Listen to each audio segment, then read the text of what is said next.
Welcome to the Big Bets on Campus podcast presented by BetMGM. I am your host, Kai McEwen, joined by the rest of the three-man weave crew, Jim Root and Matt Cox.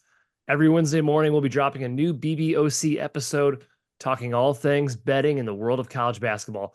On today's episode, it's a familiar format for those that have been listening to the show. We got our Power Conference Game of the Week, our mid-major Game of the Week, diving into a spotlight section. And this section, folks, is a futures check-in, checking in on some futures, some national title odds, some player of the year odds. Of course, we'll have our blowout city, our trash man pick of the week, the ugliest game on the upcoming slate next couple days. But of course, we always start with, I think, what's become my favorite section. It's the outright dog of the week. We've had a lot of barking dogs lately come through for us. Last week, we called Utah Tech. Kaboom. The Utah Tech Trailblazers took down Cal Baptist. Good for us. Pat on the back for us. Bobby Moe, a.k.a. Robert Morris, fell short in their bid to upset Canisius, although they did cover +8. So you got a good number on them. They covered for you. Not too shabby. And then a couple other games we mentioned, but did not take officially. Brown beat Rhode Island. We said that was kind of a traditional spot where Brown just plays really well and Rhode Island craps the bed, and they certainly did. And then South Carolina, while they did not beat Clemson, they did cover and played the Tigers close. Rhode Island Browns the bed when they play Brown. Yes. Haha. There we go. Very good. All and right, with we're that, getting started. We're transitioning into this week's selections for Live Dog of the Week. And of course, I have curated a list for Matt and Jim to pick over if they want to choose one of these or throw out one of their own. On Wednesday, there's three good options, in my opinion. Weber State goes on the road to Nevada. Ken Palm's got this one as a 9-point spread. Boy, Weber State is a tough dog. They just beat St. Mary's at home not too long ago. And Nevada is off a UC Davis dogfight and a loss to Drake. I guess we can just start with there. Jim, your eye on that one. I sure am, Kai. I've faded Nevada like their last 4 games, I think, and with relative success. I believe their only cover in that span is Loyola and Marymount. And I think maybe they got a little scorching out of the gates and they're coming back down to earth. And like you said, Weber, super, super feisty team, really well coached, and they're going to have the best player on the floor. Dylan Jones is a star. I basically say it every time I talk about Weber State because they have a guy who's like a true All-American, and few teams in the Big Sky in that caliber have somebody like him. Nevada's got some guys to throw at him, Matt. I definitely acknowledge that, but I think there's going to be value on it. I think this team's a little closer together than this number indicates, so I will be betting on Weber State. Yeah, I'm with you on Weber. Nevada's good. They're not better than last year, which is what the market indicates they are. I'm just kind of like anchoring to that assumption. And Weber's good. And I think as we go deeper into the year, the St. Mary's win, which looked awesome at the time and then didn't look that cool, will like begin to look cool. The luster will be restored as the days go by, I think, with that one. Agreed. That's aging pretty well after St. Mary's beat Colorado State. Very tough win on the road for them. Arkansas State is +5 per Ken Palm at Louisville. And my question here is why not, Matthew? Arkansas State finally looked, I think, like the team that we expected in the preseason. I thought this team was going to be pretty good. Smashed UAB. Very impressive victory. Don't pay too much attention to the Alabama game. Alabama, well, it was built to destroy them. But Louisville, Matt, just lost to DePaul. You think Arkansas State can get it done? Yeah, I do. I think why not's a pretty good point. I just don't love the value you'll probably get here. Like it'll probably only be 2-1. I like a bigger, some more upside, I guess, when I'm backing Arkansas State, who I think is kind of bad. I mean, we know Louisville's terrible. They couldn't even beat DePaul at DePaul, and that's a dumpster fire of a program. So I think they win. I just would like a more bang for my buck if I'm swinging on this one. I think there's plenty of bang for buck because it's probably around like a pick'em spread for me. I mean, just look at what Louisville's done against quality mid-major competition at home. Beat UMBC by 1, lost by 10 to Chattanooga, went to overtime with shorthanded New Mexico State, beat Bellarmine by 5. Like none of those results scare me. And it's not like Arkansas State is Coppin State level bad. And I think Arkansas State is well coached. They brought Brian Hodgson off of Nate Oates' staff from Alabama. Got a pretty decent transfer class, Kai. This one initially didn't grab me, but I got to where you were with what am I doing? Am I scared of Louisville? Is that really what I am? No, I certainly am not. So I'll hop in on the Red Wolves here as well. Yeah, probably worth mentioning also, they got Caleb Fields back last game, Yeah, a starter who's basically Huge. missed the last 4 games. He's played, a tiny bit of a tiny amount, but I think He's it's worth a noting there. 5-year starter at point guard. Like that matters a Yeah. lot. Pretty key. Okay, Matthew, how about I tempt you with this one? Because I do like this one. I will be adding it officially here. Eastern Kentucky, +6 per KenPom at Louisiana. This team, this EKU team, I promise they're way better than what they've started this season. Too much talent coming back, basically everyone from last season. Now, the depth is not showing early. Hamilton's keeping a pretty tight bench, but maybe the Greensboro game in which EKU lost in overtime, maybe that got them back on track a bit. They have a huge rebounding edge in this game, and man, major shooting regression is coming. Louisiana, the Cajuns, 16th nationally in 3-point percentage defense. Eastern Kentucky, dead last in the country in 3-point percentage defense. Some regression coming. Jim, do you like this game? Sure do. Kai, I'm on board with the list you have curated today. I'm going to be on EKU as well. Definitely think they're undervalued because of some of the shooting numbers you mentioned. And you flip it, I think 2-point percentage is a very sustainable indicator of defensive success. And EKU is second nationally in 2-point percentage defense. Like that is crazy for a mid-major to be that high. And Louisiana is 354th in 2-point percentage. So I think there's routes to easy buckets for EKU. They've got guards that can really put it on the ground and get to the rim. And on the other hand, Louisiana's going to really struggle to get easy baskets inside against Cozart, a fantastic offensive rebounder, like you mentioned. And just give me a little of that demanded shooting regression. And I think EKU's got a real chance to win outright. Yeah, I'm with EKU. I know Cozart missed their last non-D1 game. I assume it's just some bogus load management that we feel like kids need to go through when they're whatever. He had like a knee knock in one of their earlier games that I saw, okay. and I think they're probably just resting him because of that. Yeah. Yeah, I mean, he blocks everything. I mean, it's insane how much he just destroys the rim, especially against mid-major competition, and especially against Louisiana, who basically plays all guards this year. Like they don't have Jordan Brown. They're not winning with size. It's more speed and slashing. So having just like an eraser at the rim would help. So yes, would check if Cozart's playing to confirm, but I will be on this one too. Yeah, number 1 nationally in block rate. To your point of blocking everything, 17% block hates rate free for throws Mr. though. Cozart. My goodness, he hates free throws. See, Oof. EKU is one of the worst free throw shooting teams in the country. That's kind of been part of their issue. So that can be frustrating to back a team like that for sure. But we do like them. Thursday, Furman goes on the road to Tulane, 6-point spread for KenPom. Just when I see Furman as a decent sized dog, I give them a little extra attention here. Just a really good team. Shoot the crap out of it. Not sure I really love it in terms of money line play, but certainly one that probably warranted to be mentioned. And then Jim has one to add. Jim, what do you think? Alabama A&M at home hosting UAB. Alabama A&M has been bad this year, like outright not good, especially their interior defense. But I think you get these HBCU teams at home and they can really rally and put on a good effort. Look at Howard taking Cincinnati to overtime. Last year, a bunch of SWAC teams beat Pac-12 teams outright.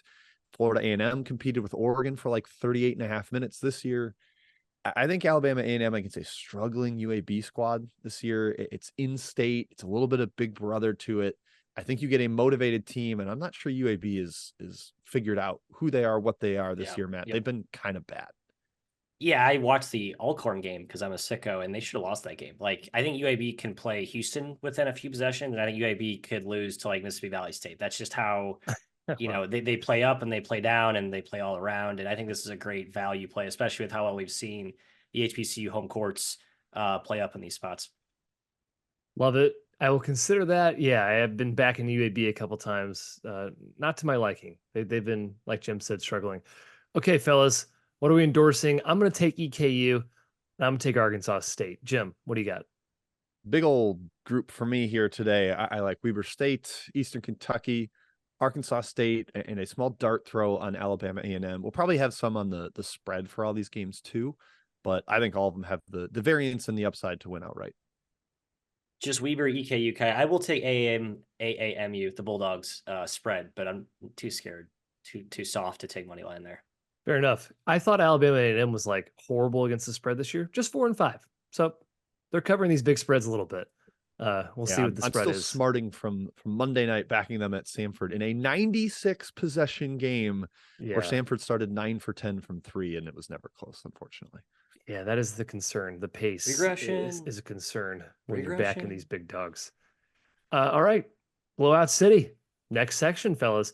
Last week, Colorado State was the one we were looking at against Denver. Well, that was close. Denver, in fact, was kind of with them the entire way. Colorado State won by just 10, but Matt did mention that this was a good spot last week for Houston to blow the doors off Rice, and guess what they did? They crushed Rice. So hopefully listen to that advice instead of Colorado State. Good job, Matthew.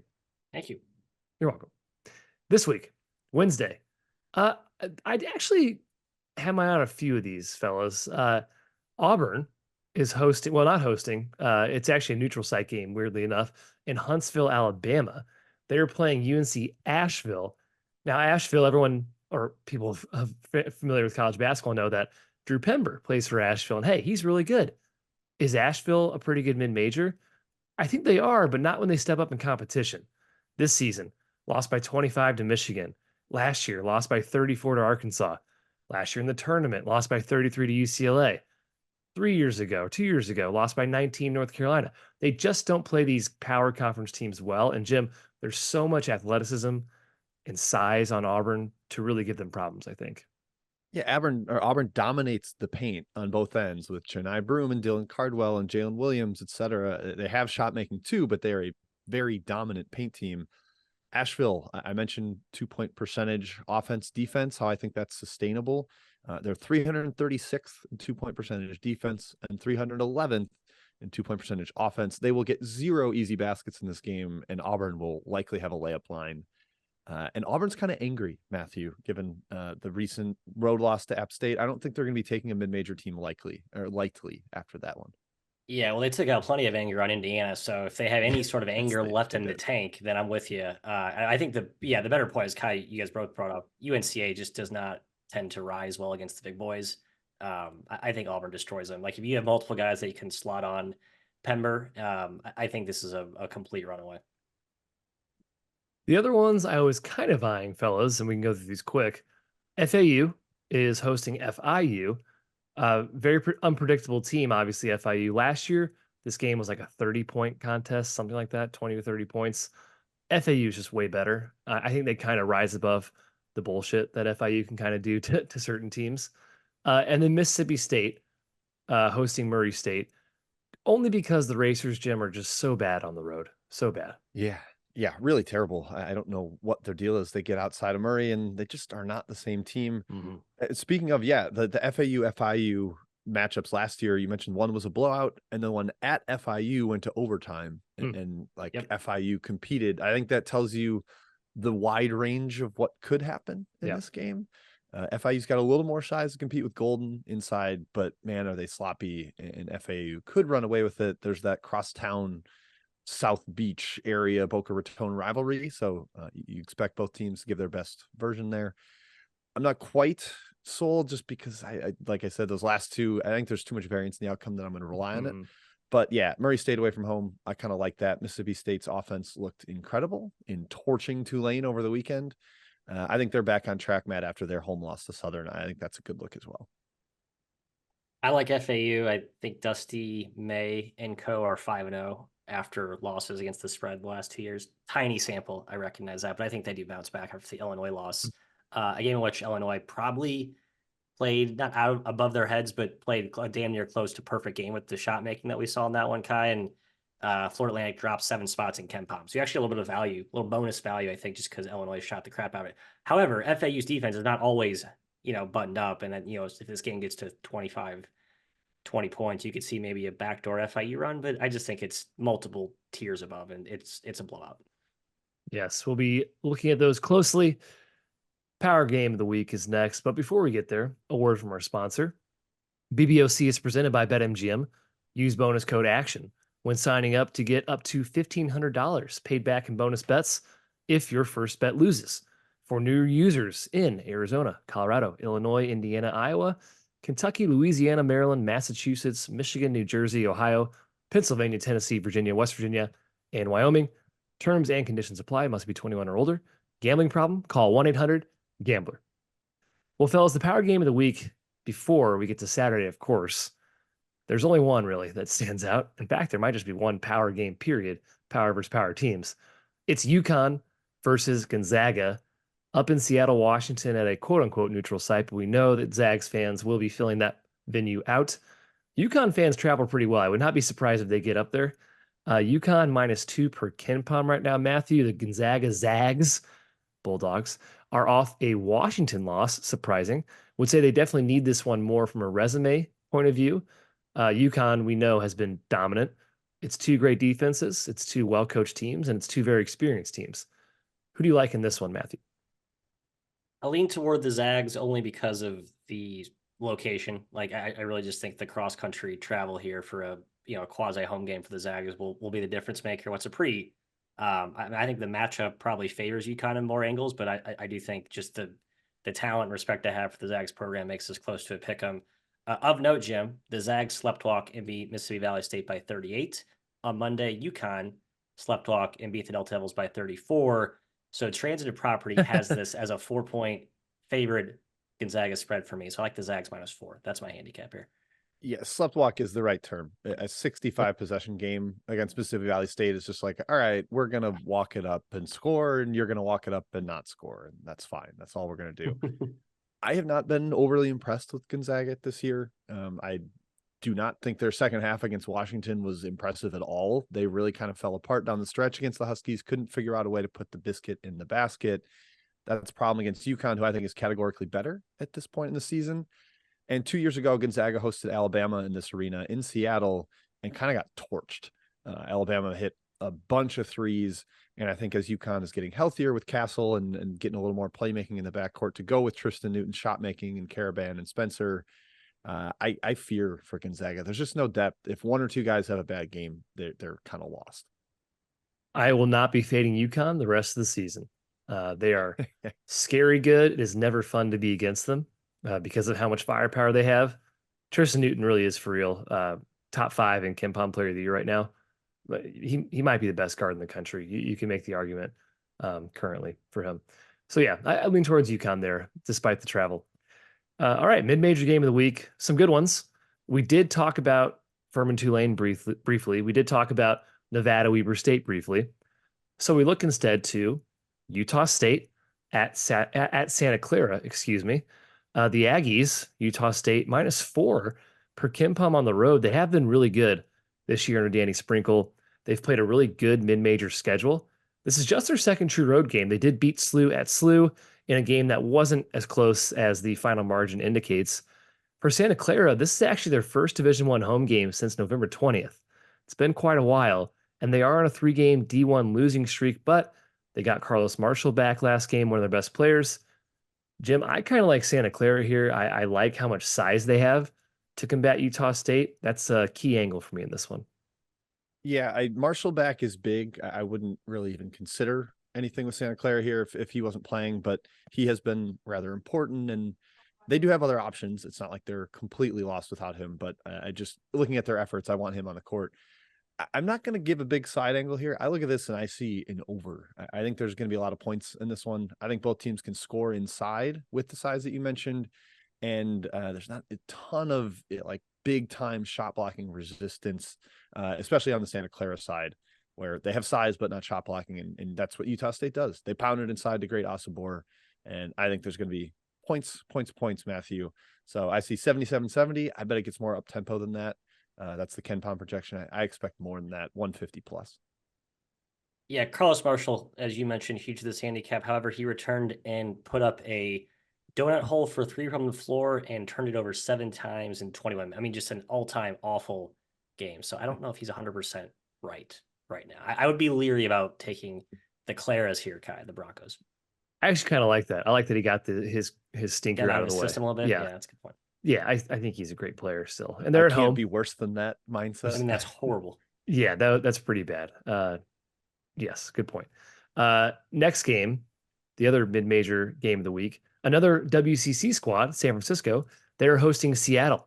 The Dons of San Francisco, a 9-point favorite per KenPom, just their 3rd true home game this season. And man, they've been pretty good this season. When you talk about strength of schedule, though, Seattle has not tested itself. Besides a trip to VCU, they are 347th nationally in strength of schedule and a really hard team to peg. You get some good efforts here, get some really bad efforts there. They're playing against a San Francisco team that's top 30 defensively, very good on defense. They force turnovers, and Seattle has been terrible handling the ball this season. Matt, they also have a big size edge. San Francisco, Jonathan Mogbo, fellas, I don't know if you've noticed the stats he's putting up. Missouri State transfer, almost 15 points a game, over 10 boards a game, almost 4 assists, 1 block, and almost 2 steals per game, ranking second, first, and first on his team. He is their MVP, playing great. Who do you like in this one, Matthew? I like the Dons. You're right. Seattle has no point guard, like no true point guard right now. I think it showed in some matchups. And the Dons can certainly expose that. It's funny, the Dons hype was all about Mongolian Mike coming in the year, and he's been good, but not great. I think the subtle improvement has been their depth and how they've reshuffled the deck with their transfers. They guard much better. They're much longer this year. Last year they had the two the miniature guards in the backcourt. This year their guards are 6'5", 6'6". Mugbo's 6'9", like a do everything type wing guy. So yeah, I like to make like the defensive dominance will just suffocate Seattle's pretty questionable offense, I'd say.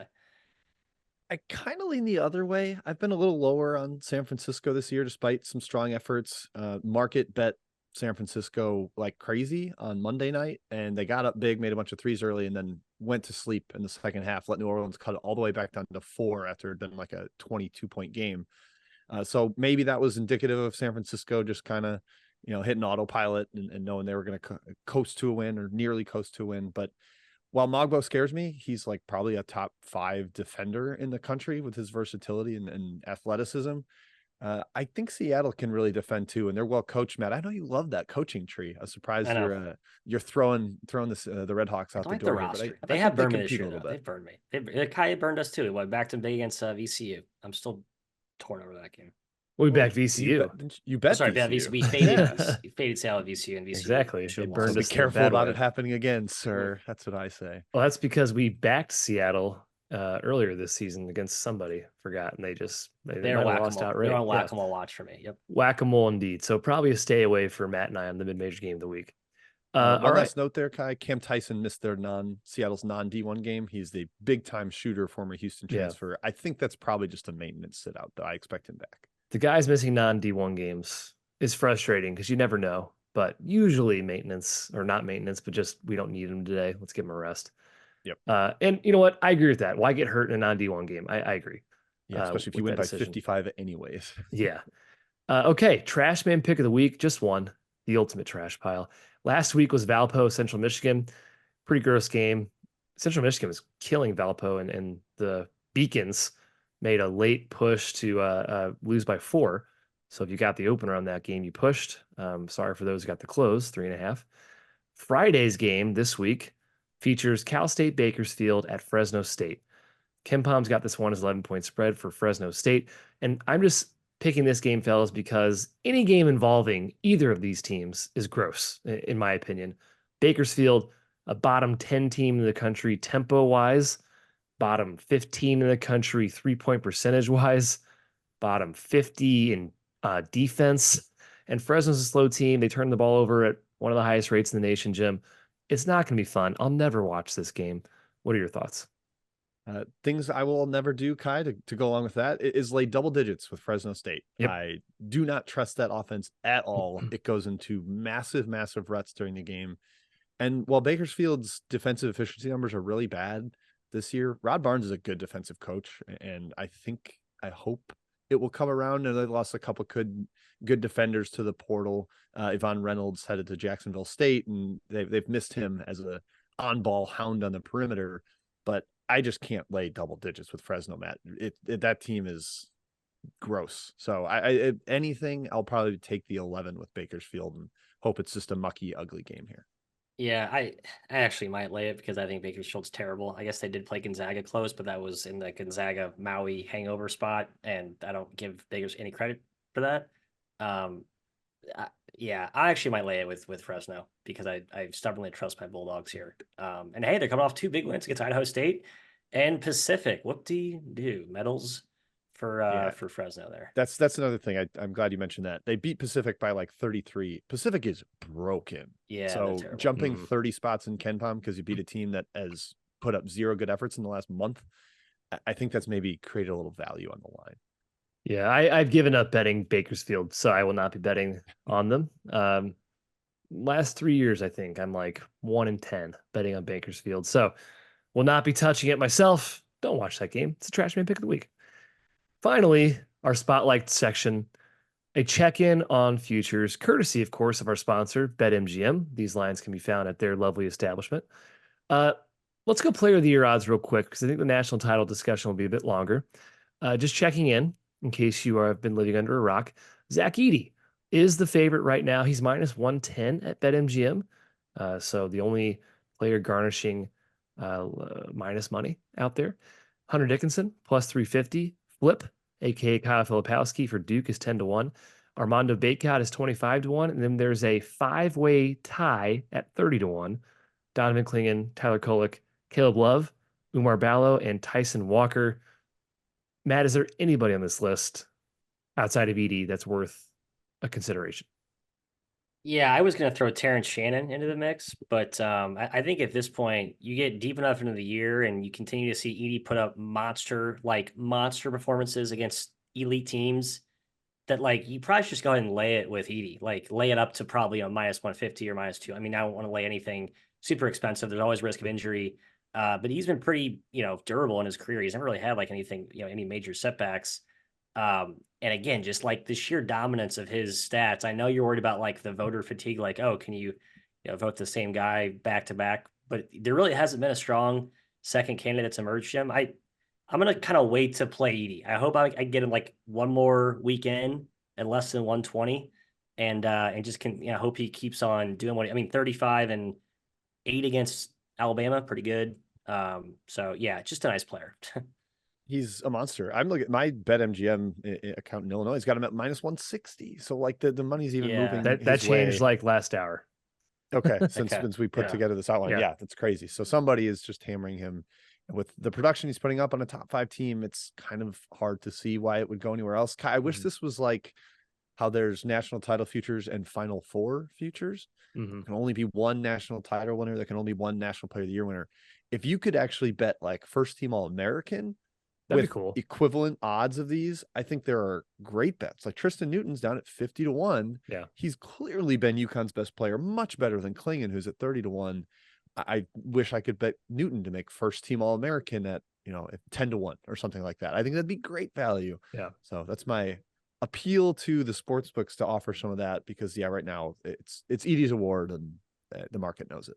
The sports books would get crushed. Come on, but I want that. That's okay. Matt's Shannon point, great player, but it's just like the TJD thing last year. If Purdue wins that league by several games, there's no chance that he can be picked behind a different Big Ten player. Dalton Connect's 35-1, PJ Hall's 50-1. I don't think these are good national play of the year bets, but I think the value would be there to be first team All-American. It's frustrating. Indeed. Okay, national championship odds currently as of today, BetMGM. 2 favorites, the co-favorites, Arizona and Purdue are at 10-1. Kansas is at 11-1. UConn and Marquette are 14-1. Houston, 16-1. Duke, 18-1. And Kentucky, Creighton, Baylor, and Tennessee are sitting at 20-1. Jim, do any of those jump out to you in terms of the favorites section as good bets right now? Or are you looking down the line a little bit, some longer odds? I still think Creighton 20-1. I still think that's a top 5 team, and I'm not sure why there has been less love for them in the market, why they're not up right around UConn 14-1 with how they've performed. Only 1 loss so far, and it was to a good Colorado State team. Have been dominant outside of that. So I still think maybe there's some appeal with Creighton. If you fully believe in Baylor's shot making, they're just killing it from beyond the arc. Their guards have been ridiculous, and the defense has been even a little better than last year with Yves Missy in there. So 20-1 there. I'm not really looking I don't think there's any value on Kansas. Very, very little value on UConn. I still think Arizona's the best team, but they've corrected that, made them all the way up to 10-1. So there's a couple further down the line, Kai, but I will holster those until we hear Matt's thoughts on the top of the board. Yeah, there's no value to me in many of these favorites. I think you need to look to the tier 2 or tier 3, 50-1, 100 to 150 to 1 type odds right now. They're not, it's hard to find value there too. The one I was banging the drum for was New Mexico. 160 to 1, 200 to 1, I think are out there. That's where you got to look. I don't have the BetMGM. Mexico's 250 to 1 at BetMGM. Mm-hmm. BetMGM players right now. That's a bet for me. That team is just insane. I think they have like legitimate deep run DNA in the tournament. And they've just been beating teams by so much. They've beaten good teams too. Like the fact that they are extending so much without Mashburn. I think they're actually better without him in some cases. That's one. Cincinnati is another long shot dart throw. I think with Bandago back in the lineup up front, I think they're a little bit undervalued. I think his impact will kind of shine through as they get deeper into Big 12 play. And they're in a league where they can basically, in great home court, they go 500 in the Big 12 or a couple of games under, they'll be in the tournament. And that's, you're taking anything 200 to 1 and you're a tournament team, you're in a pretty good spot there. You could hedge, pretty quickly with that type of price. So. Yeah, those actually stood out to me too, Matt. The New Mexico 250 to 1, Cincy 200 to 1. If you're looking for that type of, I know I'm hedging type of long shot, New Mexico, let's remember what happened last year. The schedule so far is not good. They've played one true road game. They lost by 14. They've played one team in the top 70. It was the same game, St. Mary's. So we got to see what they're going to be like in Mountain West play because they did start awesome last season and ended up not making the tournament. But Cincinnati, you worry about the Big 12 gauntlet. But again, those prices, I agree, do stand out to me. But Jim, if you want to look at like Ken Palm to market value, BYU is sitting at 60 to 1 and they're number 6 in Ken Palm.